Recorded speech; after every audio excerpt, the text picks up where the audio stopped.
My name is Joe Muniza, and I am a retired Teamster from Tacoma. Woo! And you probably wonder why I call this meeting. And if it wasn't for the benefits that I received through our negotiations with management, I wouldn't be able to stand here and say I'm very happy that I am a retired Teamster and able to live the life that I can. My father was in the Teamster, my father was in the Union, my grandparents, Union, aunts and uncles, and I'm here in their behalf. Thank you. I'm Jane, I'm Joe's wife, I'm a nurse. Yeah! Speak right into it. We have a son who's a teacher. And Joe and I were able to raise our family on union wages, one person working. We're so glad we got to. I wish we could go back to those days.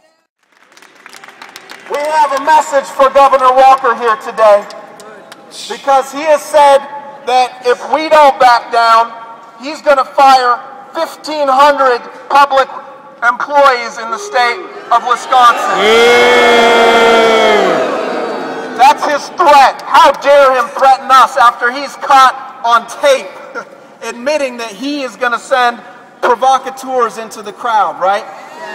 After he only takes billionaires' phone calls, or who he thinks are billionaire phone calls, and won't talk to public sector workers, the unions, right? How dare he go on the offensive? He says that he will cut 1,500 employees, but the unions have a response for him. They have passed a resolution in Wisconsin calling for a general strike to shut down every industry.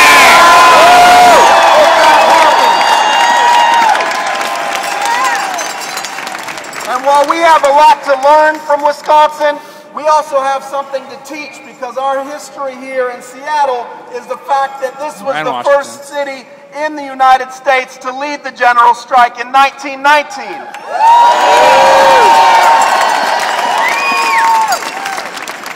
We shut down every single aspect of Seattle, from the ports to the lunch counters, to the schools, and everything shut down. And then the workers went back in those same businesses and took them over and ran them for themselves. They said, we can actually make these services better without profit. We can run these things better than billionaires. We don't need the bosses. We can run all of these industries by ourselves. And that lesson, I think, is one that needs to be revived in the labor movement today, because I think we're fighting for more than just the right to collectively bargain. We're fighting for the right to get something out of that bargain. We want to hold the right to collectively bargain in Wisconsin and across the nation, but we also, I think, shouldn't take these concessions and these concessionatory contracts, because it's not us who caused this financial collapse. It's not our fault. It's not our fault. Who caused the financial collapse? Wall Street! Wall Street caused the financial collapse. We can go on down the list, but we know right here in Washington State that Washington Mutual was part of this subprime mortgage con game. Yep. Right?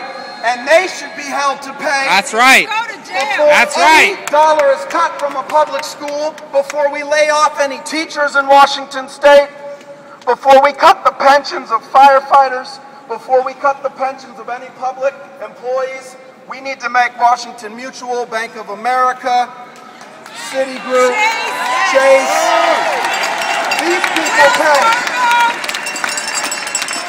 And so I think that lesson of the general strike is one that may not be as far off as we think.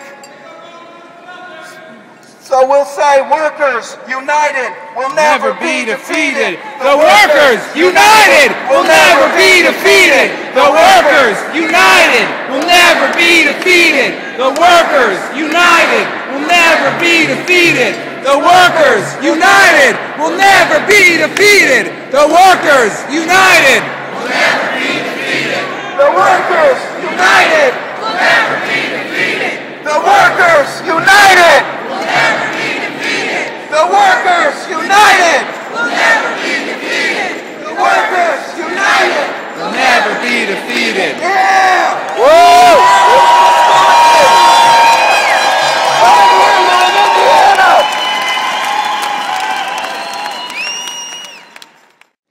My name is Lauren. I'm a preschool teacher. And someday I do hope to be a part of AFT. For the last 3 years, we lost the right to just to have an election, to have collective bargaining, to be at AFT. But I'm going to fight on because someday I hope to be a union member like my father, who was a teacher. And he also was a sheet metal worker. And he started unionizing at Nordskog. Nordskog was then eaten up by Lockheed, which was Lockheed Martin. My mother was with, she's 91 years old, and she was with the UFCW in California. And we got to stick together, whether you're in a union or not. We are workers. We've got to stick together because this is the last fight. If we don't win this fight, I'm really worried. But I do want to say one thing. My dad is not around anymore. My father, when I was about 3.5, 4 years old, he looked at me and his name was Lorenzo. And he says, "Lauren, 2 things you got to remember: never be a snitch and never cross a picket line."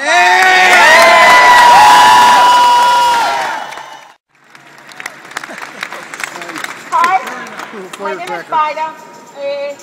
I'm coming for South America, and I've been living in the United States for 24 years. I'm working with the King County, and I've been represented by the Local 17. And the last 4 or 5 years, I have a problem when my supervisor tried to asking for things that are illegal to us, for me to present medical verification for taking time out for an incident when I was bullied. When he has to come in my help, he tried to just bully me out. So now I have to get a grievance with the union representing me, and even the supervisors are saying, we are the boss and we can ask for whatever we want when we want it. Completely disregard the union contracts. So the union has to escalate this to the supervisor, to the manager. The manager has the same attitude. I can ask anything we want to the employees. That's just with a union representation. I still have my rights. Yep. And step into it. That's right. So the union has to put a provision in the new contract where supervisors cannot interpret in the law or the contract for whatever they want. What we have to understand is we are here in this country and people know that where everything is changing. Our world is becoming little by little. The unions are the only groups they are financing campaigns for you to have a Democrat country. What is happening in Wisconsin with the government over there is doing completely illegal things, voting without representation of the Democrat Party, allowed to do a vote, closing the session without no rights. When America is going to step on, we are the people. We are who put those people in the president and all the government agencies. We should demand them to serve with us. No, we're serving them. We own this government. We are the government. The people are the government, and we've forgotten that. The only reason that we have representatives here in the Capitol in Olympia is to represent us, and they have forgotten that. Why? Because major corporations have taken over the entire agenda of this country. Yeah. My name is Mark Taylor Canfield. I'm an alternative media journalist in Seattle, and I've seen how the story has been spun and spun and spun as the corporations take over the media. I've watched as the unions are attacked on every side. For the last 20, 30 years I've been watching this happen. This is not the America that I grew up in, and this is not the America that I want to see in the future. What we have right here today, I'm so proud to see the people here in the people's house, because you are the power, and they know it.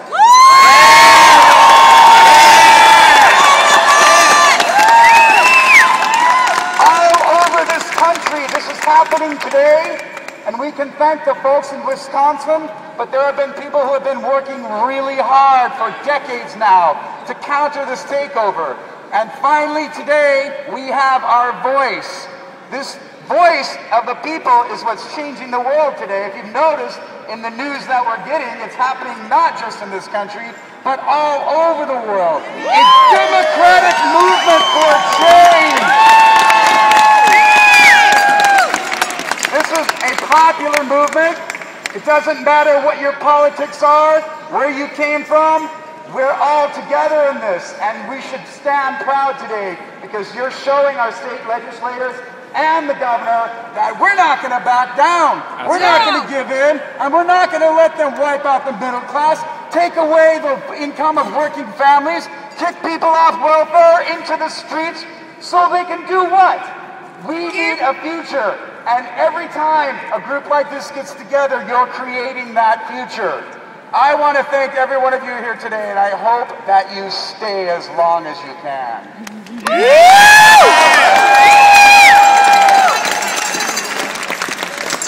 We have Jimmy Hahn from the Carpenters Union. Brothers and sisters, thank you all for being here today. I want to tell you a story about a man. The system ran him over and spit him out. This man was my father. He worked for a large corporation. I'm from Boise, Idaho, okay? I moved here in 1998. I got out of that state. That state is anti-worker. Yep. Yeah. My father worked for a company for 35 years, retail. The company started having problems. They came to my father and they put him on night shift for 2 years. They wanted him to quit. They did not want him to collect his pension that he earned. Ultimately, he did not quit. They came to my father one day and they said, Mr. Hahn, here is your early retirement. We suggest you take it or you're fired. I'll never forget the day I see my dad come home. First time I'd ever seen him cry. Brothers and sisters, we're all here for Jim Hahn. And I've got your back. That's right. That's right. That's right. It will never happen to anyone here. That's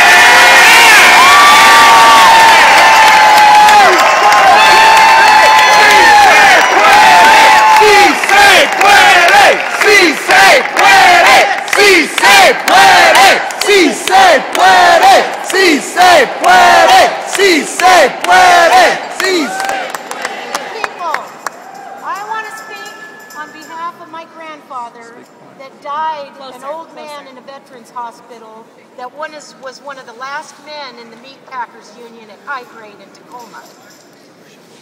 He didn't get any of his pension.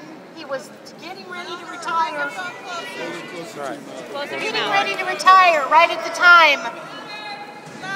Getting ready to retire right at the time. He died a miserable old man at the veterans hospital in Spanaway. And this is for you, Grandpa. Thanks, all of you. And I love the teachers. I love the nurses and the firemen and the police that are working under pressure right now in a system that is broken.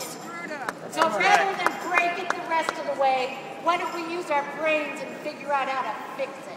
Yeah!